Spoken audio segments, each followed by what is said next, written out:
So Apex Season 5 dropped, and I'm not gonna lie, I actually like the new Kings Canyon. Skulltown, you will be missed, but I gotta say, I really like the Broken Coast, Salvage, the Offshore Rig, and Capacitor with the link to Sing Labs. The loot is bomb in those places, not gonna lie. But in today's video, we're going to be looking at the good, bad, and the ugly of Apex Legends Season 5 so far. I've played it the entire day, starting from morning 7 a.m. all the way up until now till recording this video at about 5 p.m. I've been playing ranked a bunch and I've been playing pubs also. I've gone through all the new locations. I've seen everything they have to offer, from the weapons to the new legend Loba, all the way to the charge towers, etc. But before we get into it, if you're new around here, do consider pressing that subscribe button. I greatly appreciate it, it helps me out. We're just 22 subscribers away from hitting that 100 milestone. But with that out of the way, let's begin with the good. Let's begin with the Longbow, along with Skull Piercer. Yeah, without Skull Piercer, I don't know, but with Skull Piercer, it's a monster. The consistent 55 to 58 damage per hit is satisfying, and the occasional headshot, the 101 damage when you hit the guy in the head, is so satisfying, and you can just full stun the squad. Anyway, moving on, we have the buffs of Mirage, Caustic, and Bloodhound. I'm gonna speak on these three as I only seem to find their buffs worthwhile, and also because I actually play these three characters sometimes. I used to be a Bloodhound main when I first started off in Apex in Season 0, then I moved on to playing a bit of Mirage, and then I moved on to be a Caustic main. Now I'm a Revenant main, but that's why I'm actually going to be talking about these three legends and their buffs. So let's begin with Mirage. He actually saw the brunt of the buffs as he got a full makeover, to which I'll leave the patch notes below. But anyway, in short, what he got was an addition to his decoys, as he can now control their movements and they mimic his every move. They also have a duration of 60 seconds, which is amazing. And I'm not gonna lie when I say this, I have been bamboozled a ton of times today by Mirage's decoys. Now it's time for Caustic. They've finally made his gas not slow down teammates. This was a buff, a basic game logic that Caustic desperately needed since Season 0, and they finally addressed it, which makes me very happy as a former Caustic main.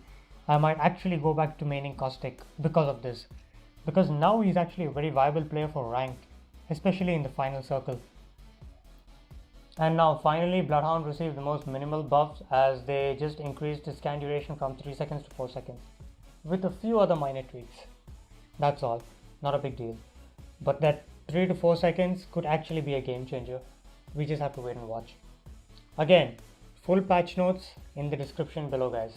If you want to read through it, go ahead and read through it. Now the next good thing that they added to the season were charge towers. Honestly, charge towers has me excited for ranked, especially if the end circle is somewhere near a charge tower and you have the dominant squad who is going to be getting positioning over the charge tower. What the charge tower basically does is, it takes quite a bit of time to actually charge it. It's a bit over 5 seconds, but once you charge it, everybody on that specific platform gets to use all their ultimates. All their ultimates are charged. I think even the tacticals are charged, which can actually be a very good game changer when it comes to the final circle or the second last circle, with few squads, like 3 squads left, 2 squads left. Another thing they added in that was really good were the reconnects after you get DC'd in ranked. So normally if you get DC'd, it's going to give you either lost forgiveness or it's going to take away your points and give you a penalty. But now you can actually reconnect if it DCs you back to the main menu, which is actually a great thing. Following on the good, we also have the Mastiff as a regular weapon now, and seriously, it is broken. My aim with the shotties are actually bad, which is why I actually don't use shotguns very often, but the Mastiff is actually broken. Consistent 70 plus damage is insane. Yes, the pellet spread is kind of wonky, but 70 plus damage consistently, yeah, it is broken. Everybody is using the Mastiff. I don't think they actually reduced the damage as it's stated in the patch notes before putting it in as a regular weapon. I don't know. You guys try it out and let me know in the comment section below. But now going on to the Havoc nerf. Finally, yes, they nerfed the Havoc. I used to use the Havoc and I still do, but I got tired of getting beamed by it at long range. And this nerf was coming, man. This nerf was needed. They gave it a bit of vertical recoil as well as an increase to the recoil on the first and second shots fired from the Havoc, which I think is kind of reasonable because this should bring down the spam of Havocs. Finally, this, I don't know if it's a hidden buff or it's just something to do with my head, but upon using the flatline I actually felt that the recoil pattern to be much more manageable. Let me know if it's the same for you guys or I'm just going insane. But with that being said, it's now time for the bad. Bad in the sense it might need a few tweaks and it consists of things that have yet to be addressed completely. Things to do with the UI, things to do with certain game mechanics, etc. So let's start off with actually the caustic traps constantly flying off and sliding off into fucking oblivion. I tried to use caustic and whenever I place down the trap it just slides off into oblivion. If somebody punches it, it's gone. It's out of here. They gotta fix that. Followed by that, this is kind of an insignificant thing, but the ready up glitch, where players after their matches cannot ready up on their screen and they have to rejoin the party or restart the game completely. It's not breaking game mechanics or anything like that, it's just annoying.